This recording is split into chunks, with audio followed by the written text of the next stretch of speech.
Wrong for someone to steal a loaf of bread to feed his starving family.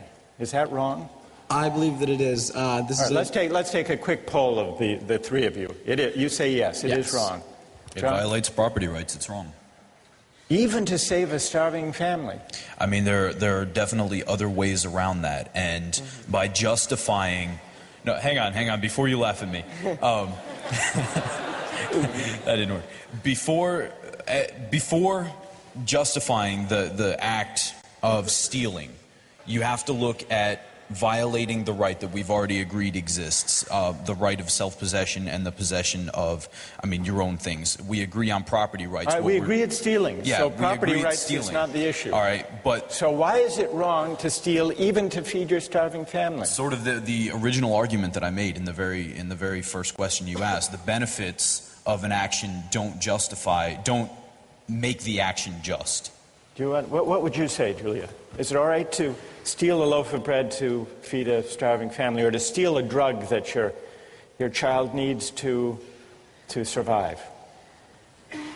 I think I'm okay with that, honestly. Even from a libertarian standpoint, I think that, saying that you can just take money arbitrarily from people who have a lot to go to this pool of people who need it, but you have an individual who's acting on their own behalf to kind of save themselves. I think you said from the idea of self-possession, they're also in charge of protecting themselves and keeping themselves alive. So therefore, even from a libertarian standpoint, that might be okay. All right, that's good. That's good. All right, what about number 3 up here?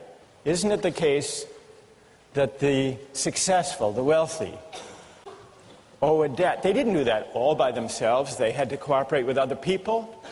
That they owe a debt to society, and that's expressed in taxation. You want to take that on, Julie?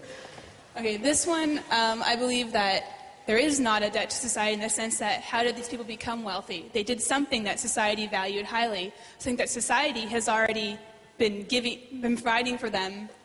If anything, I think everything's canceled out. They provided a service to society, and society responded by somehow they got their wealth. So be concrete. In the case of Micheal Jordan, to illustrate your point, there were people who helped him make the money, the teammates, the coach, people who taught him how to play.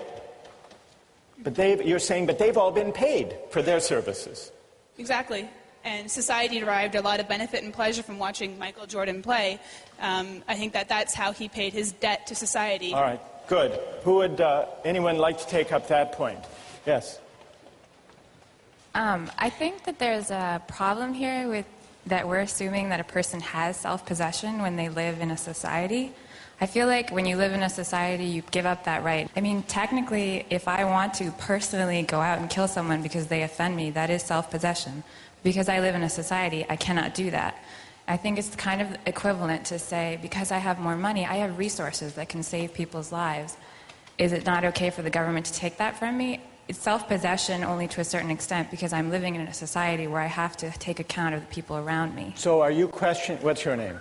Victoria. Victoria, are you questioning the fundamental premise of self-possession? Yes.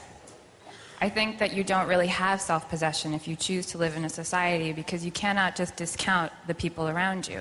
All right, I want to quickly get the response of the libertarian team to the last point. The last point builds on, maybe it builds on Victoria's suggestion that we don't own ourselves. Because it says that Bill Gates is wealthy, that Micheal Jordan makes a huge income, isn't wholly their own doing. It's the product of a lot of luck. And so we can't claim that they morally deserve all the money they make. Who wants to reply to that? Alex? You certainly could make the case that it is not, their wealth is not appropriate to the goodness in their hearts, but that's not really the morally relevant issue. The point is that they have received what they have through the free exchange of people who have given them their holdings, usually in exchange for providing some other service. Good enough.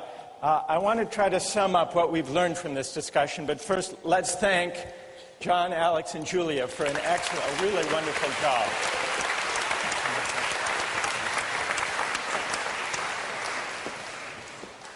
Toward the end of the discussion just now, Victoria challenged the premise of this line of reasoning, this libertarian logic.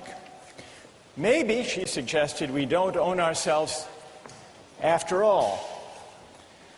If you reject the libertarian case against redistribution, there would seem to be an incentive to break into the libertarian line of reasoning at the earliest, at the most modest level, which is why a lot of people disputed that taxation is morally equivalent to forced labor.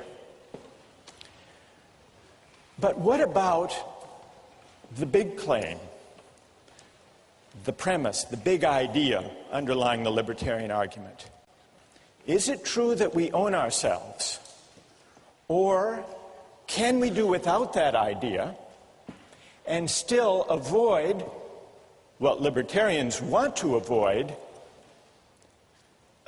creating a society and an account of justice where some people can be just used for the sake of other people's welfare or even for the sake of the general good?